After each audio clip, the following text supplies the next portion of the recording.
Mirelgi mingselna mayambu ikoknona taram uksari mayangi mafamda kudol tamjanabagidamag ngasi sanarembegi tara-tare suba saruk puduna laksari.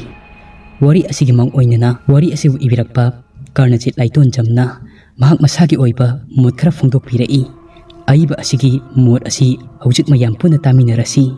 Sanarembi hairiba wari asi iba matamda moirang kangleiro nainajaki. Masida sijanariba wahi wata ayamba ngasigi generation asina tabada lawsinba waba lawsinba kaya ngamdaba amsung maitaygidi asingba oiba wahi wata ngaktani. Wahising asi khangdrabasu khangnaba hotnabiyu. Aduga wari asi pangidi isenba natchadi Manipurgi masak nairaba aiba sarangthim boramani mahaki khudung intuna ijabani. Moirang Kangleirolgi matangda research pioneer writer amani. Manipur Sahitya Parishadna piba Sahitya Bhushan Award fanglaba amasuni. Mahak aiga luna tinajaba imanaba amagi madoksingni. Mahang iba All India Radio Imphal-na sandokhiba drama kaya ama khamba thoibi Yaithing Konu Tonu Laijing Lembi hairiba drama sing asi mahang iba ngaktani. Aina Sahitya sareng yamna pamjarubagi natti Moirang Kangleirolda base tawba wari ama oyubana haidaba yadabana aduk sengdokjabani. Asigi iroinana hawjik wari asi mayam puna taminarasi. Sanarembi khangpre khangi ima haina khangduna lawi. Matam aduda magi mamaton pakpi adu Sanarembi na lairiba maikay adu tamna ima haidun lawba adu tabada chenchilai. Sanarembi shu mamitta tangchilila pakhangba adu ubada masa pumba adu niktuna insolambadagi pakatuna pamthakri. Pakpi shu asum lakbana Sanarembi na inchingliba mafam adu yaurai. Kaidoragi imagi ibiyama nangna ima kawbudi. Sanarembi mari tatli laying pumba phajanna wa ngangbadi ngamda khudombi aduna loktak maikayda thinduna yengaga hairai. Ima lin hek haibaga tawbaga lin adu masi sirong ilonglong laisi irol nung adudagi tapna phawalai. Aduga Sanarembi na lairiba mama aduna lairiba maikay aduda maya adu fifi kamtuna lairi. Aduga tangchilila pakhangba aduna pakpibu yengduna asumna mirolda hairai. Oigi lamdang oibi khangna jimu aibu singaduna yonglei melai naibi. Nangumna su khoyum oiba aibu singaduna puksil nangi makliba daido ayo china phangduna torang thakta ulabsu nasagi na panga thumalibi napukningda jimu aibu hunduna ngangliba daido wadi ngangthokpa thoktribasu aigi laye kaya ama nangna khambi mayungda langseladu phawba naral hawjik phawba yadriba daine. Nasana tawjaruba sing adu lali hawjik phawba hek haidabado watuna wangbugumna wanglido kwak famtekpani.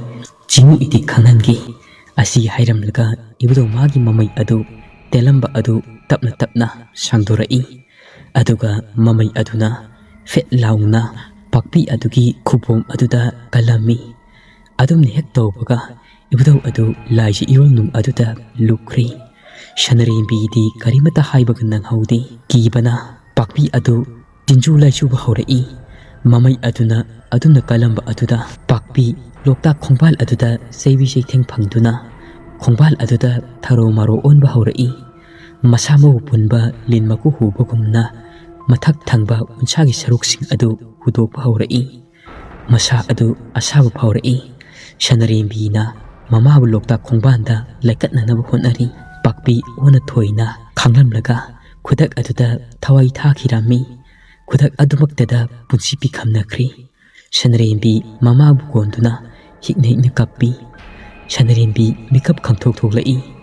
Us kaimangno hawjikitabo yong asida ningaidra tumthaduna leiramledana tumthakibasu aidi khanghaudri karimangno hawjikitabo.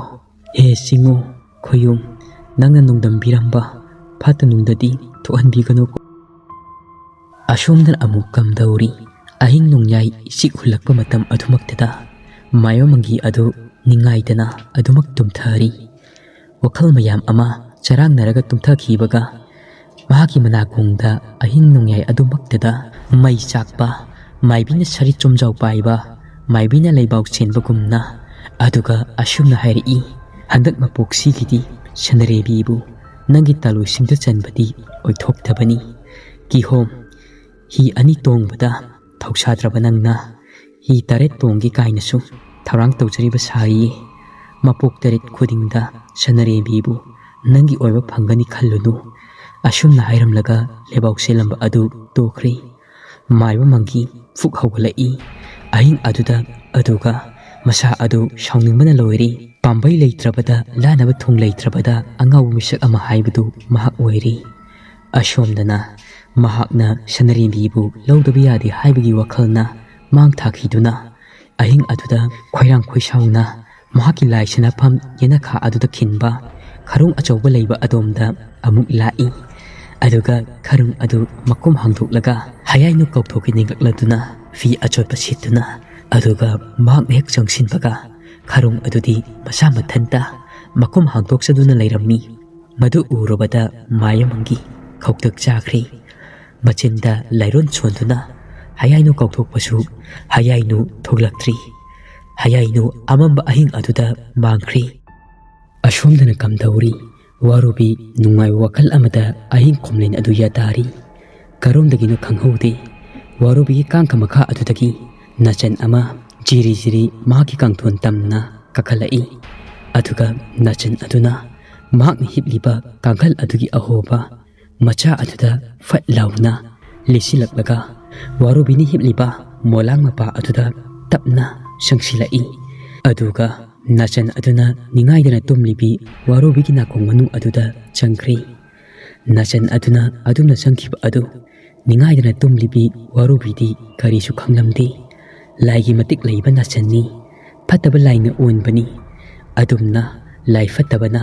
ꯅꯆꯟ ꯑꯣꯏꯅ ꯍꯥꯟꯅꯗꯒꯤ ꯍꯤꯡꯁꯥꯕꯤ ꯑꯣꯏꯅ ꯅꯨꯡꯁꯤꯠꯀ ꯂꯩꯕꯒ ꯂꯥꯏ ꯐꯠꯇꯕ ꯑꯗꯨꯒꯤ ꯑꯃꯨꯛ ꯀꯥꯏꯗꯣꯡꯐꯝ ꯑꯣꯏꯈ꯭ꯔꯦ ꯋꯥꯔꯨꯕꯤ ꯃꯁꯥ ꯑꯗꯨ ꯈꯖꯤꯛ ꯐꯥꯎꯕ ꯍꯦꯛ ꯇꯧꯔꯤꯕꯁꯤꯡ ꯑꯗꯨ ꯋꯥꯔꯨꯕꯤꯗꯤ ꯀꯔꯤꯁꯨ ꯈꯪꯂꯝꯗꯦ ꯑꯗꯨꯃꯛ ꯅꯤꯡꯉꯥꯏꯗꯅ ꯇꯨꯝꯃꯤ ꯑꯁꯣꯝꯗꯅ ꯑꯃꯨꯛ ꯀꯝꯗꯧꯔꯤ ꯑꯍꯤꯡ ꯇꯥꯡꯂꯧꯂꯩꯅ ꯊꯦꯡꯂꯕ ꯑꯍꯤꯡꯒꯤ ꯃꯇꯝ ꯑꯗꯨꯗ ꯃꯪꯂꯨꯔꯤꯕ ꯐꯠꯇꯕ ꯃꯪ ꯑꯗꯨꯗ ꯁꯅꯔꯦꯝꯕꯤꯗꯤ ꯑꯃꯨꯛ ꯇꯨꯝꯊꯧ ꯍꯥꯏꯕ ꯌꯥꯗ꯭ꯔꯤ ꯌꯥꯑꯣꯟꯗꯨꯅ ꯑꯗꯨꯃꯛ ꯑꯣꯟꯅ ꯊꯣꯏꯅ ꯈꯥꯡꯗꯨꯅ ꯂꯩꯔꯤ ꯇꯟꯖꯥ ꯑꯗꯨꯃꯛꯇꯗ ꯃꯍꯥꯛꯀꯤ ꯐꯃꯨꯡ ꯑꯗꯨꯗ ꯑꯍꯤꯡꯒꯤ ꯃꯇꯝ ꯑꯗꯨꯗ ꯈꯤ ꯈꯤ ꯀꯥꯝꯕꯒꯤ ꯃꯈꯣꯜ ꯑꯃ ꯇꯥꯔꯛꯏ ꯃꯨꯁꯨꯛ ꯃꯨꯕ ꯂꯤꯟ ꯑꯃꯨꯕ ꯑꯃꯈꯛ ꯀꯣꯟꯁꯤꯜꯂꯒ ꯃꯉꯛ ꯊꯤꯡꯀꯠꯂꯗꯨꯅ ꯂꯩꯔꯝꯃꯤ ꯁꯅꯔꯦꯝꯕꯤ ꯃꯃꯥꯏ ꯑꯗꯨ ꯐꯛꯂꯥꯡꯂꯣꯝꯗ ꯑꯣꯟꯁꯤꯜꯂꯒ ꯂꯩꯕꯅꯤ ꯑꯗꯨꯝꯅ ꯐꯤ ꯐꯤ ꯀꯥꯝꯕꯒꯤ ꯃꯈꯣꯜ ꯑꯗꯨ ꯇꯥꯕꯗ ꯁꯅꯔꯦꯝꯕꯤ ꯃꯃꯥꯏ ꯑꯗꯨ ꯂꯩꯊꯣꯔꯛꯏ ꯑꯗꯨꯒ ꯊꯧꯃꯩ ꯃꯉꯥꯜ ꯑꯗꯨꯗ ꯃꯍꯥꯛ ꯃꯌꯦꯛ ꯁꯦꯡꯅ ꯎꯔꯛꯏ ꯃꯨꯁꯨꯛ ꯃꯨꯔꯕ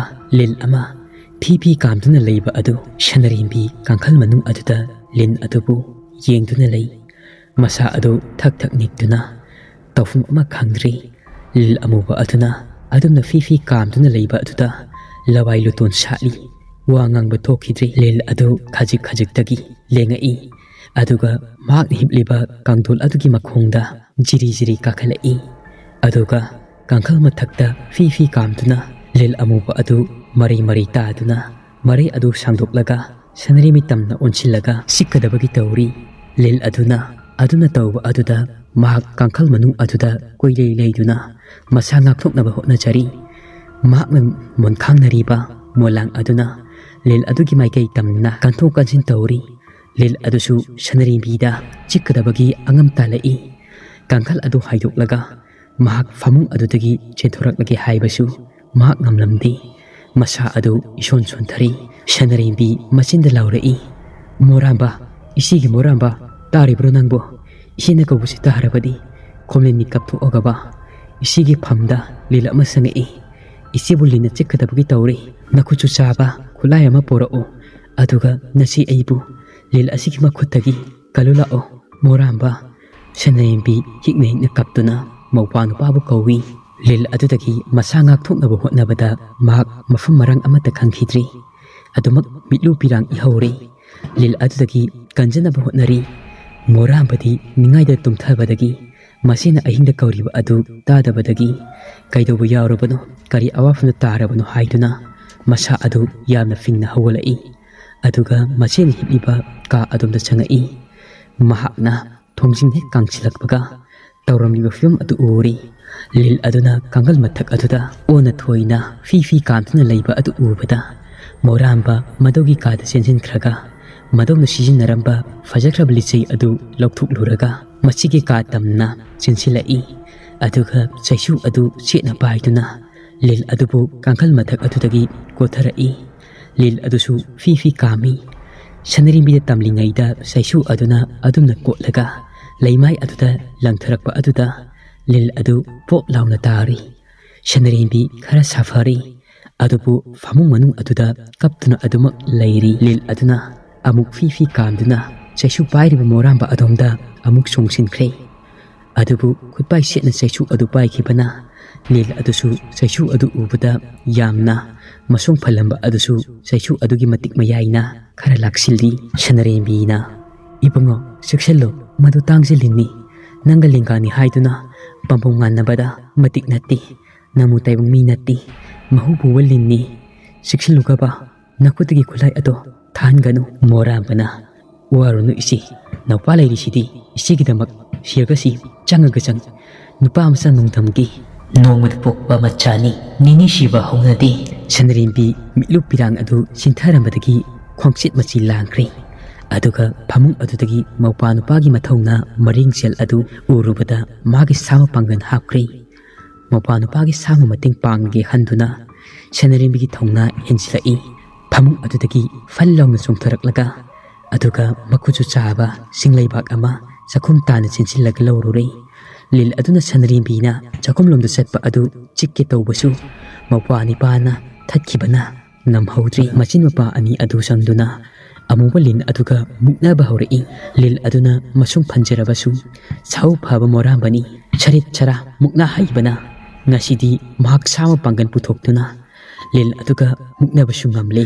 ꯌꯥꯝꯅ ꯍꯩꯁꯤꯡꯅ ꯃꯗꯧꯒꯤ ꯂꯤꯆꯩ ꯑꯗꯨ ꯄꯥꯏꯔꯒ ꯁꯔꯤꯠ ꯁꯔꯥ ꯇꯧꯔꯤ ꯂꯤꯜ ꯑꯗꯨꯅ ꯀꯌꯥꯔꯛꯅꯣ ꯁꯅꯔꯦꯝꯕꯤꯕꯨ ꯆꯤꯛꯀꯗꯕꯒꯤ ꯍꯣꯠꯅꯕꯗ ꯈꯖꯤꯛꯇ ꯐꯥꯎꯕ ꯂꯤꯜ ꯑꯗꯨ ꯃꯥꯒꯤ ꯇꯟꯖꯥ ꯐꯪꯈꯤꯗ꯭ꯔꯦ ꯑꯗꯨꯝꯅ ꯐꯅ ꯀꯨꯏꯅ ꯂꯤꯜ ꯑꯗꯨ ꯃꯨꯛꯅꯕꯗ ꯋꯥꯁꯤꯜꯂꯛꯂꯗꯨꯅ ꯇꯨꯃꯤꯟꯅ ꯇꯟꯖꯥ ꯑꯃ ꯌꯦꯡꯂꯒ ꯑꯃꯝꯕ ꯑꯍꯣꯕ ꯑꯃ ꯌꯦꯡꯂꯒ ꯂꯤꯠꯂꯒ ꯆꯦꯟꯈ꯭ꯔꯦ ꯁꯅꯔꯦꯝꯕꯤ ꯏꯕꯨꯡꯉꯣ ꯂꯤꯟ ꯆꯦꯟꯈ꯭ꯔꯦ ꯍꯧꯖꯤꯛꯇ ꯃꯁꯨꯡ ꯐꯜꯂꯝꯂꯒ ꯑꯩꯕꯨ ꯆꯤꯛꯀꯗꯕꯒꯤ ꯀꯥꯏꯗꯕꯨ ꯆꯪꯈ꯭ꯔꯕꯅꯣ ꯊꯤꯌꯨ ꯃꯣꯔꯥꯝꯕꯅ ꯏꯆꯦ ꯌꯨꯝ ꯑꯁꯤꯒꯤ ꯇꯥꯏꯅꯕ ꯑꯍꯣꯕ ꯑꯃ ꯂꯩꯔꯤꯁꯦ ꯑꯁꯤꯗ ꯆꯪꯈ꯭ꯔꯕ ꯃꯥꯜꯂꯤ ꯁꯣꯏꯗꯅ ꯃꯊ꯭ꯋꯥꯏ ꯍꯤꯡꯅꯕ ꯃꯍꯥꯛ ꯑꯃꯝꯕ ꯑꯁꯤꯒꯤ ꯈꯨꯗꯣꯡꯆꯥꯕ ꯂꯧꯔꯒ ꯆꯦꯟꯈ꯭ꯔꯕ ꯃꯥꯜꯂꯤ ꯐꯛꯂꯥꯡꯒꯤ ꯃꯈꯨꯟ ꯑꯍꯣꯕꯁꯦ ꯍꯌꯦꯡ ꯅꯣꯡꯉꯥꯜꯂꯒ ꯅꯧꯄꯥꯅ ꯃꯦꯟꯁꯤꯜꯂꯒꯦ ꯑꯗꯨꯒ ꯑꯇꯩ ꯀꯗꯥꯏ ꯀꯗꯥꯏꯗ ꯑꯍꯣꯕ ꯂꯩꯕꯒꯦ ꯍꯥꯏꯕꯗꯨꯁꯨ ꯑꯩ ꯊꯤꯔꯒ ꯃꯦꯟꯁꯤꯜꯂꯒꯦ ꯑꯁꯨꯛ ꯁꯥꯡꯂꯕ ꯆꯍꯤꯁꯦ ꯑꯩꯈꯣꯏꯒꯤ ꯌꯨꯝꯗꯤ ꯂꯤꯟ ꯆꯪꯕ ꯉꯝꯗꯕꯅꯤ ꯑꯗꯨꯕꯨ ꯑꯩ ꯉꯛꯇꯕ ꯉꯝꯗꯦ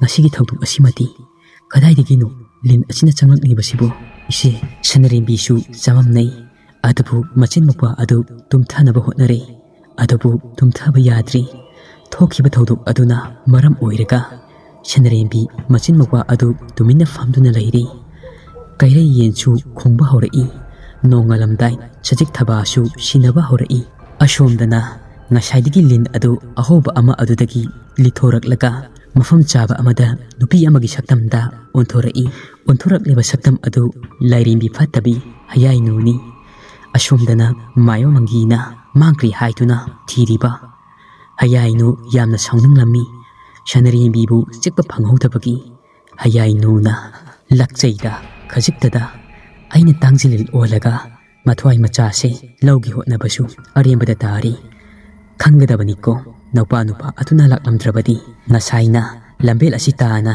ꯆꯤꯡꯗꯨꯅ ꯄꯨꯕ ꯌꯥꯔꯕꯅꯤ ꯁꯅꯔꯦꯝꯕꯤ ꯅꯪꯅ ꯍꯤꯡꯗꯨꯅ ꯂꯩꯔꯕꯗꯤ ꯑꯩꯒꯤ ꯏꯐꯝꯗ ꯑꯌꯦꯠ ꯑꯄꯟ ꯑꯣꯏꯗꯨꯅ ꯂꯩꯔꯒꯅꯤ ꯑꯗꯨꯅ ꯅꯪ ꯁꯤꯗꯕ ꯌꯥꯗꯕꯅꯤ ꯅꯪ ꯍꯤꯡꯂꯤꯉꯩꯗ ꯑꯩꯒꯤ ꯏꯐꯝꯗ ꯊꯧ ꯍꯦꯟꯒꯠꯂꯅꯤ ꯐꯔꯦ ꯉꯁꯤꯗꯤ ꯊꯥꯕꯤꯔꯒꯦ ꯑꯗꯨꯝꯅ ꯍꯌꯥꯏꯅꯨ ꯂꯤꯟꯒꯤ ꯁꯛꯇꯝꯗ ꯑꯃꯨꯛ ꯑꯣꯟꯈ꯭ꯔꯤ ꯑꯗꯨꯒ ꯃꯍꯥꯛꯅ ꯂꯩꯔꯤꯕ ꯈꯔꯨꯡ ꯑꯗꯨ ꯇꯝꯅ ꯂꯥꯛꯏ ꯑꯗꯨꯒ ꯇꯨꯃꯤꯟꯅ ꯈꯔꯨꯡ ꯑꯗꯨꯗ ꯆꯪꯁꯤꯟꯈ꯭ꯔꯦ ꯑꯗꯨꯒ ꯃꯥꯒꯤ ꯁꯛꯐꯝ ꯑꯗꯨ ꯍꯟꯖꯤꯟꯈ꯭ꯔꯦ ꯑꯁꯣꯝꯗꯅ ꯑꯃꯨꯛ ꯃꯥꯏꯕ ꯃꯪꯒꯤ ꯂꯥꯏꯇꯤꯟꯅ ꯁꯛꯇꯥꯕ ꯃꯐꯝ ꯈꯨꯗꯤꯡ ꯆꯠꯇꯨꯅ ꯍꯌꯥꯏꯅꯨꯕꯨ ꯂꯩꯕ꯭ꯔꯥ ꯍꯥꯏꯗꯨꯅ ꯀꯣꯏꯊꯤ ꯊꯤꯔꯤ ꯑꯗꯨꯕꯨ ꯍꯌꯥꯏꯅꯨꯗꯤ ꯊꯤꯕ ꯐꯪꯕ ꯀꯧꯕ ꯂꯩꯈꯤꯗ꯭ꯔꯦ ꯍꯌꯥꯏꯅꯨꯅ ꯁꯥꯟꯅꯔꯤꯕ ꯀꯨꯝꯍꯩ ꯑꯗꯨꯗꯤ ꯃꯥꯏꯕ ꯃꯪꯒꯤꯁꯨ ꯈꯪꯂꯝꯗꯦ ꯅꯣꯡꯁꯨ ꯉꯥꯟꯐꯨꯡ ꯇꯧꯔꯛꯏ ꯑꯗꯨꯕꯨ ꯍꯌꯥꯏꯅꯨ ꯊꯤꯕꯗꯤ ꯐꯪꯈꯤꯗ꯭ꯔꯦ ꯅꯨꯡꯉꯥꯏꯇꯕ ꯋꯥꯈꯜ ꯑꯃ ꯇꯧꯔꯤ ꯍꯟꯗꯛ ꯃꯇꯥꯡ ꯑꯁꯤ ꯇꯧꯔꯨꯕ ꯑꯃꯠꯇ ꯃꯍꯩ ꯌꯥꯟꯗꯦ Asi khallubada mayomagi adu mathwai nungaiti.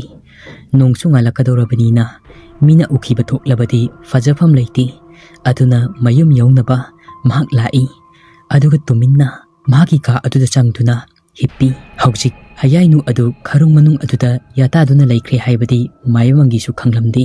Mayomangi wakal nungaita mawon khanduna tumba yaramdi. Kana laktuna hayainu thadokliba. Ashomdana amuk hayainu na tangdu laitana laikrabada nupi amakhak amamba aduda thorai. Aduga kharung adu hanagi matawgumna khumjinduna thamli. Aduna kharung adu makum hek khumjinba loibaga nupi adu thongalomda adumak thoki. Aduga nongalamdai matam aduda makhutta maira ama fawba yawda moirang khulak lekai aduda kairoi lekai adumaktada leiba. Yumlon mari mangagi changda lalaga leiba mahaki yumda changkhri. Nongsu adumak nganthorei. Adubu mayomangi ahin khomlen chanana yatadabaga masa adu yamna chokthana yamna warami. Ashomdana shanarembi machin mapa adusu ayuk ngan hagotuna ngarang ahing linchanglagliba adu karomdagino haiduna phaklang ahuba adugi makhul leibra haiduna yum adugi akoibada chuthek mari aduda koiti thirami. Ikon bada maman hipliba ka adugi kachinda ahoba ama yamna chawna leirami. Madu machin mapa ani sangduna meli. Aduga tawgadaba imungi kupnomsing adu loinamak tawri. Aduga ayuki chara adusu chaba loiri. Shanarembi phi saba horai. Iyong aduda changduna pakpi di adumak famda taduna hagot kangkat pangamdana leiri. Numidang wairam matam amuk oirai. Warubi magi fi adu chaba loirabra haiduna yengba lai. Shanarembi na iyongda sariba phi machu adu ubumaktada mahaki hongnabi mathumarang horami. Ngasidi warubi pakpi gi sanabani haiduna awathabi amunbasu puduna laami. Warubi hak thunglabaga iyongda sariba phi adu mitkopta makhai yengjai. Pukningda khoidaba haibadu hek thoi. Adumna iyong aduda sariba phi adu ngahak yenglamlaga warubi pakpi kada changkhri. Wa ngangthokpa ngamdrabasu warubina haibasing adu pakpi di loinamak khangi. Adubu haijabadi ngamdi. Adumna wari sanaringaida pakpi adu numidang wairam aduda masa adu inam namai. Tumningba kaya amasu phaurai. Warubigi wa adu tana adumak pakpi di tumthakiba khanghaudri. Warubisu karomdagino khanghaudi. Masa adu inam namai. Aduga kangthol machi aduda phamna masa adu kharap singba horai. Ngahak uiruraga onthorakpada mayomangisu maithong imuk maksinna ka adugi manungda tuminna leptun leirami. Warubina tada khongninga ibro wahula audemi mi khanghandabaga yamna haiko tadase mangina mikup tara phau pharom khiroida aina yaruklibasi karino amasina numidang wairam asida isi sida khai tumliba asina amukta hawdu warubina pakpi bu hawdui. Aduga mangi oida padaba layeng adu chathaba hori. Pakpi bu layengi. Aduga warubina momon noktuna mayomangida onchintuna irang tawduna leiri. Ani adu mitka chanruba hek matangni. Warubina mayomangida misi thak launa kachalli. Warubigi misi tena mayomangidu palaboire. Ikaibaga sawningba kana mamai mamit adu ngangsilai. Masada iyay haina jaramdi. Adubu asimadi khangjai. Masagi maralni mahakna tawjarubagi mahayni haiba. Aduna mahak sawningba kaya adu leijarabasu mahak asaw patharami. Leina asi kuiraklabadi soidani henjilakkani. Aduna leina asi henjilaktringai asida kainomni tahubana phai natrabadi nongmadi soidri. Mahak warubagi nupa oiba. Warubina tada lana khanganuwo hawjiki misido aina tadada soinara khatkibani. Khatningdanaga khatkiba natti.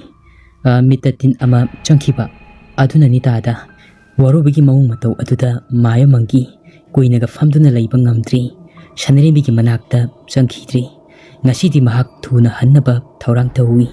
Hoimai hairamdana ngasidi ngantana hankrage thabak ama lehawi haiduna thunamak warubigi leina asi henjantoigi saruk layeng hawdaba yadi natrabadi tungda fattaba oiba tari asi haiduna thawai waba henjin khiduna chatkri.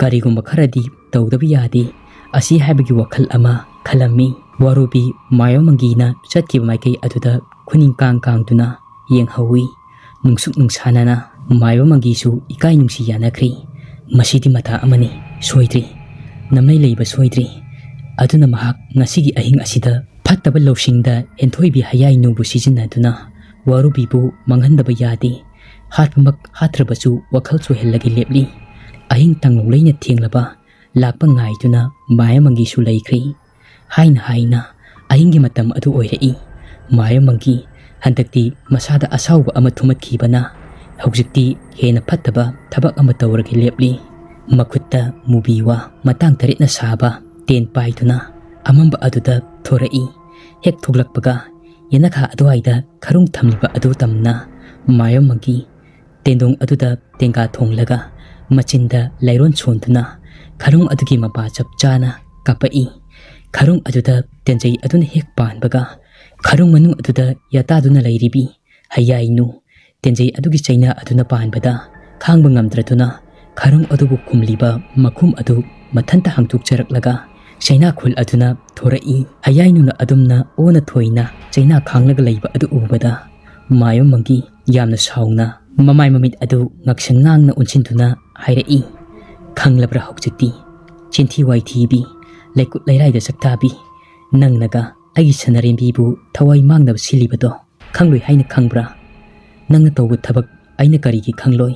ꯅꯪꯅ ꯋꯥꯔꯨꯕꯤꯒ ꯃꯥꯟꯅꯗꯨꯅ ꯋꯥꯔꯨꯕꯤꯅ ꯏꯟꯁꯤꯟꯕ ꯑꯗꯨ ꯂꯧꯗꯨꯅ ꯑꯍꯤꯡ ꯑꯃꯗ ꯇꯥꯡꯖꯦꯂꯤꯡꯒꯤ ꯁꯛꯂꯣꯟ ꯂꯧ ꯀꯔꯤꯒꯤ ꯄꯨꯟꯁꯤ ꯄꯤꯈꯝꯅꯕ ꯁꯤꯟꯕꯗ ꯌꯥꯔꯤ? ꯁꯤꯡꯅ ꯑꯩꯒꯤ ꯆꯥꯕ, ꯊꯕꯛꯅ ꯃꯤꯒꯤ ꯇꯧꯕ ꯈꯪꯂꯣꯏꯗ꯭ꯔꯥꯗꯣ? ꯍꯥꯏꯌꯨ, ꯍꯤꯡꯁꯥꯒꯤ ꯇꯝꯕꯤꯒꯤ ꯁꯛꯂꯣꯟ ꯂꯧꯕꯤ, ꯂꯣꯟꯅ ꯊꯧꯁꯤꯡ ꯊꯧꯔꯥꯡ ꯍꯩꯕꯤ, ꯂꯨꯈꯝꯗ ꯃꯃꯤꯠ ꯄꯥꯟꯕꯁꯤꯅ ꯍꯥꯏꯕꯗ ꯅꯪ ꯀꯔꯤꯒꯤ ꯌꯥꯔꯤ? ꯌꯥꯋꯥ ꯐꯤꯒꯩ ꯁꯤꯡꯉꯨ." ꯃꯇꯝ ꯑꯗꯨꯗ ꯃꯇꯤꯛ ꯃꯌꯥꯏ ꯄꯨꯝꯕ ꯑꯗꯨ ꯆꯝꯂꯕꯤ ꯂꯥꯏꯔꯦꯝꯕꯤ ꯍꯌꯥꯏꯅꯨꯅ ꯇꯦꯟꯖꯩ ꯑꯗꯨꯒꯤ ꯆꯩꯅꯥ ꯈꯥꯡꯕ ꯉꯝꯗ꯭ꯔꯗꯨꯅ ꯍꯤꯛꯅ ꯀꯞꯇꯨꯅ ꯍꯥꯏꯔꯛꯏ, "ꯃꯥꯒꯤ ꯃꯁꯥꯗ ꯌꯥꯎꯔꯤꯕ ꯂꯥꯏ ꯍꯤꯡꯁꯥꯕꯤ ꯑꯗꯨ ꯑꯩꯒꯤꯗꯤ ꯏꯇꯥ ꯁꯥꯅꯩ꯫ ꯀꯩꯗꯧꯕꯒꯤ ꯅꯪꯗꯤ ꯃꯉꯣꯟꯗ ꯎꯊꯝꯕꯥꯜ ꯄꯤꯔꯨꯔꯤ?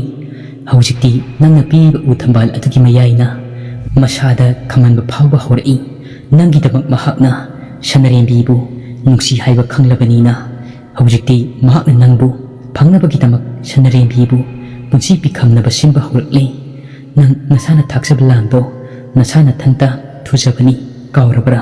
ꯑꯗꯨꯒ ꯑꯍꯤꯡ ꯑꯗꯨꯗ ꯑꯩꯅ ꯆꯠꯂꯨꯕꯁꯨ ꯃꯥꯒꯤ ꯌꯥꯊꯪ ꯅꯤꯗꯨꯅ ꯆꯠꯂꯨꯕꯅꯤ꯫ ꯃꯍꯥꯛꯅ ꯁꯅꯔꯦꯝꯕꯤ ꯍꯣꯏꯗ ꯌꯥꯏ ꯄꯨꯕ ꯍꯪꯉꯣꯏ ꯑꯃ ꯂꯩ, ꯍꯪꯉꯣꯏ ꯑꯗꯨꯒꯤ ꯌꯥꯏ ꯑꯗꯨ ꯌꯦꯟꯅꯁꯤ ꯍꯥꯏ꯫ ꯑꯗꯨꯗ ꯑꯩꯁꯨ ꯍꯔꯥꯎ ꯍꯔꯥꯎꯅ ꯌꯥꯊꯣꯛꯂꯨꯔꯦ꯫ ꯑꯩ ꯂꯥꯜꯂꯤ, ꯃꯇꯨꯡꯗ ꯑꯃꯨꯛ ꯍꯟꯅ ꯇꯧꯖꯔꯣꯏꯒꯦ꯫ ꯑꯩꯉꯣꯟꯗ ꯄꯤꯔꯤꯕ ꯆꯩꯅꯥ ꯑꯁꯤ ꯑꯃꯨꯛꯇ ꯐꯍꯟꯕꯤꯌꯨ." ꯃꯥꯌꯣꯃꯪꯒꯤ ꯍꯌꯥꯏꯅꯨꯅ ꯍꯥꯏꯔꯤꯕ ꯑꯗꯨ ꯃꯨꯟꯅ ꯇꯥꯁꯤꯜꯂꯤ꯫ ꯑꯗꯨꯒ ꯍꯌꯥꯏꯅꯨꯒꯤ ꯃꯐꯝꯗꯒꯤ ꯈꯨꯗꯣꯡꯆꯥꯕ ꯑꯃ ꯂꯧꯔꯒꯤ ꯄꯥꯡꯊꯣꯛꯈꯤ꯫ ꯑꯁꯤ ꯈꯟꯕ ꯊꯕꯛ ꯑꯃ ꯄꯥꯡꯊꯣꯛꯄ ꯌꯥꯔꯤ꯫ ꯃꯥꯌꯣꯃꯪꯒꯤꯅ, "ꯐꯔꯦ, ꯑꯩ ꯋꯥꯐꯝ ꯑꯃ ꯍꯥꯏꯒꯦ꯫ ꯑꯩꯅ ꯍꯥꯏꯔꯤꯕ ꯋꯥꯐꯝ ꯑꯁꯤꯗ ꯅꯍꯥꯛꯅ ꯌꯥꯕ ꯊꯣꯛꯂꯕꯗꯤ ꯑꯩꯅ ꯅꯪꯕꯨ ꯊꯥꯗꯣꯛꯀꯦ꯫ ꯑꯩꯕꯨ ꯁꯅꯔꯦꯝꯕꯤꯒꯤ ꯅꯥꯛꯇ ꯄꯨꯁꯤꯜꯂꯛꯈꯤꯕꯁꯨ ꯋꯥꯔꯨꯕꯤꯅꯅꯤ꯫ ꯑꯗꯨꯅ ꯑꯩꯅ ꯃꯤ ꯑꯃ ꯑꯣꯏꯔꯒ ꯃꯤꯒꯤ ꯇꯧꯕꯤꯃꯜ ꯈꯪꯗꯕ ꯊꯕꯛꯇꯤ ꯈꯛ ꯇꯧꯔꯣꯏ꯫ ꯃꯍꯥꯛ ꯑꯩꯒꯤ ꯃꯔꯨꯞꯅꯤ꯫ ꯃꯔꯨꯞꯅ ꯌꯦꯛꯅꯕ ꯑꯣꯟꯕꯗꯤ ꯀꯨꯏꯅ ꯆꯪꯗꯦ꯫ ꯃꯍꯥꯛꯅ ꯑꯩꯉꯣꯟꯗ ꯅꯨꯡꯁꯤ ꯃꯤꯠꯌꯦꯡ ꯌꯦꯡꯂꯛꯄ ꯑꯁꯤ ꯍꯥꯏꯕꯁꯤ ꯇꯥꯏꯑꯣꯟꯅꯕꯅꯤ꯫ ꯀꯔꯤꯒꯨꯝꯕ ꯃꯥꯅ ꯑꯩꯉꯣꯟꯗ ꯅꯝꯂꯩ ꯂꯩꯁꯤꯜꯂꯛꯄ ꯇꯥꯔꯕꯗꯤ ꯑꯩꯒꯤ ꯂꯥꯏꯑꯣꯏꯈ꯭ꯔꯕ ꯏꯄꯥꯒꯤ ꯋꯥꯁꯛ ꯑꯗꯨ ꯀꯥꯏꯔꯅꯤ꯫ ꯁꯅꯔꯦꯝꯕꯤꯒꯤ ꯃꯄꯨꯒꯤ ꯃꯊꯛꯇ ꯂꯃꯟ ꯈꯨꯝꯒꯤ ꯈꯜꯂꯤꯕ ꯑꯁꯤ ꯃꯪꯐꯥꯎꯅꯔꯔꯣꯏ꯫ ꯑꯗꯨꯅ ꯑꯩꯒꯤ ꯃꯪꯂꯥꯟ ꯑꯃꯗꯤ ꯋꯥꯁꯛ ꯑꯅꯤ ꯑꯁꯤ ꯀꯥꯏꯕ ꯌꯥꯗꯦ꯫ ꯉꯁꯤꯒꯤ ꯑꯍꯤꯡ ꯑꯁꯤꯗ ꯍꯌꯥꯏꯅꯨ ꯅꯪꯒꯤ ꯃꯐꯝꯗ ꯑꯩꯅ ꯑꯍꯦꯟꯕ ꯃꯇꯤꯛ ꯃꯌꯥꯏ ꯂꯣꯏꯅꯃꯛ ꯍꯥꯞꯀꯅꯤ꯫ ꯆꯠꯂꯨ, ꯉꯁꯤꯒꯤ ꯑꯍꯤꯡ ꯑꯁꯤꯗ ꯋꯥꯔꯨꯕꯤꯕꯨ ꯍꯥꯠꯄꯃꯛ ꯍꯥꯠꯇ꯭ꯔꯕꯁꯨ ꯃꯥꯕꯨ ꯁꯣꯏꯅꯥꯏꯍꯜꯂꯨ꯫ ꯃꯈꯣꯡ ꯃꯈꯨꯠ ꯑꯗꯨ ꯊꯦꯛꯂꯨꯆꯨ, ꯑꯗꯨꯒ ꯃꯥꯕꯨ ꯄꯨꯟꯁꯤ ꯆꯨꯞꯄ ꯁꯣꯏꯅꯥꯏꯍꯜꯂꯨ꯫ ꯃꯃꯤꯠ ꯑꯅꯤ ꯑꯗꯨꯁꯨ ꯇꯥꯡꯍꯜꯂꯨ꯫ ꯑꯩ ꯋꯥꯔꯨꯕꯤꯕꯨ ꯂꯧꯕ ꯉꯝꯂꯣꯏꯌꯦ꯫ ꯁꯣꯏꯕꯗꯒꯤ ꯎ ꯊꯝꯕꯥꯜ ꯑꯗꯨꯒꯤ ꯃꯇꯤꯛ ꯃꯌꯥꯏ ꯑꯗꯨꯗ ꯃꯉꯣꯟꯗ ꯆꯣꯡꯁꯤꯟꯈ꯭ꯔꯕꯁꯨ ꯍꯌꯥꯏꯅꯨ ꯃꯉꯣꯟꯗ ꯇꯦꯡꯕꯥꯡꯂꯤꯕ ꯆꯩꯅꯥꯈꯨꯜ ꯑꯗꯨ ꯈꯥꯡꯕ ꯉꯝꯗ꯭ꯔꯗꯨꯅ ꯃꯥꯁꯨ ꯍꯣꯏ ꯍꯥꯏꯗꯨꯅ ꯌꯥꯊꯣꯛꯏ꯫ ꯆꯤꯡꯎ ꯂꯥꯏ ꯑꯣꯏꯖꯔꯕꯁꯨ ꯂꯥꯏꯁꯤꯡꯁꯨ ꯆꯩꯕꯤ ꯆꯩꯊꯦꯡ ꯐꯪꯏ꯫ ꯃꯔꯨ ꯑꯣꯏꯅ ꯂꯥꯏ ꯐꯠꯇꯕ ꯃꯈꯩꯗꯤ꯫ ꯍꯌꯥꯏꯅꯨ ꯃꯁꯥ ꯀꯟꯖꯅꯤꯡꯕꯒꯤ ꯋꯥꯔꯨꯕꯤꯕꯨ ꯁꯣꯏꯅꯥꯏꯍꯜꯂꯒꯦ ꯆꯞ ꯆꯥꯅ ꯂꯦꯞꯄꯤ꯫ ꯃꯥꯌꯣꯃꯪꯒꯤꯅ ꯍꯥꯏꯔꯤꯕꯁꯤꯡ ꯑꯗꯨ ꯂꯣꯏꯅꯃꯛ ꯌꯥꯈ꯭ꯔꯦ꯫ ꯃꯇꯤꯛ ꯂꯩꯕꯤ ꯂꯥꯏ ꯐꯠꯇꯕꯤ ꯍꯌꯥꯏꯅꯨ ꯃꯥꯌꯣꯃꯪꯒꯤꯅ ꯃꯍꯥꯛꯀꯤ ꯆꯩꯅꯥꯈꯨꯜ ꯑꯗꯨ ꯐꯍꯟꯕꯤꯔꯦ꯫ ꯑꯗꯨꯒ ꯃꯇꯤꯛ ꯃꯌꯥꯏ ꯑꯗꯨ ꯍꯥꯞꯄꯤ꯫ hapiraga warubibu ahing aduda soinai hanabagitamak thaudang kaya ama puduna tangsilingi saklon lawduna warubi hoigi yum yongnaba chatkri ahing tanglo loina thengba matam aduda mayo mangi hayainu chatkraba matungda lai sanaba amuk haurai handak mukti taibangna khwaidigi hainadaba lai machin manaw tinkam leikam anibu ahing aduda kaungnaba thaurang tauri tinkam leikam hairiba lai machin manaw ani asi taibang hek simlak ingaidagi taibang panbabu awa anatanaba ana ekpinaba migi imung kainaba semakba lai fattaba machin manaw anini lai ani adugi sakthak adu tamle aduga machinda lairon kaya amsu soli lairon mayam adu hek sonbaga tinkam leikam machin manaw ani adu thinthaba tawdana mayo mangi manakta thunglari akibigi masakni mamai ani adu mamit mana manaton amate hek pandi paliba haibu shukna tangi leng chatpa chimbal ani khak aduni lai ani aduga amamba aduda mayo mangi wa tanari lai machin manaw ani adu haraubana luton satli mayo mangi na hairiba sing adu amam marak aduda makoi ahumna shanariba wari adu nahan makai atai khwaiga shanariba wari aduga manadi maron mari khoi na lofum ama khangdana adumak amamba aduda murum sonai aduga amamba marak aduda lai machin naw tinkam likam ani adu mangkhre ashumdana amuk kamdauri lai fatibi hayainu masada chingnaba kayaga loinaduna warubigi mathakta mayo mangina hairiba sing adu pauktak sing adu induna magi thoram sing adu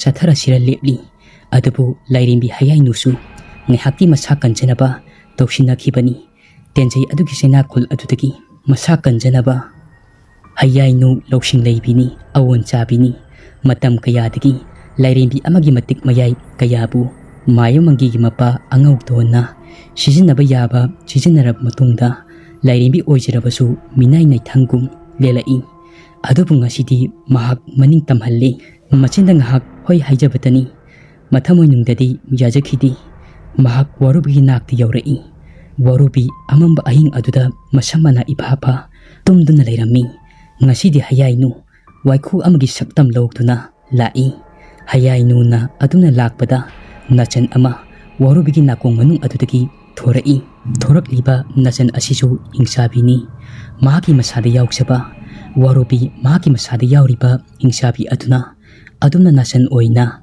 mahaki masa manungdagi thoraklabada warubi mamit ani adu ngaksangang na pangthorai aduga makhoi ahum athengba ahing aduda mapal thoglai hingsabi ani aduga warubiga wa tanai ahing asimaktada shanarembibu kaukthokduna hingat hatlu aigi nungsi lambida ayatpa oiri aduga makhoigi inkholda leiriba yai adu aikoi punna yenasi adu oirabadi aikoi aungi matik mayai asi helaklagani hayainu nangsu nangi chakta pumkharung aduda leiranu aina nangi mafam chaba ama piragi shanarembi hoigi bapal maning aduda leiru karigumba ngasigi ahing asida shanarembibu hingthatatpa ngamdrabasu nongnini asigi manungda asingba tanja ngairaga mabu hingthathatlasi aduga wafam amana mayo mangidi sokpa yadi aidi mangonda leikani aisu khangi mahak shanarembi pami nungsi haiba adubu mahak kanagisu oibi yaroi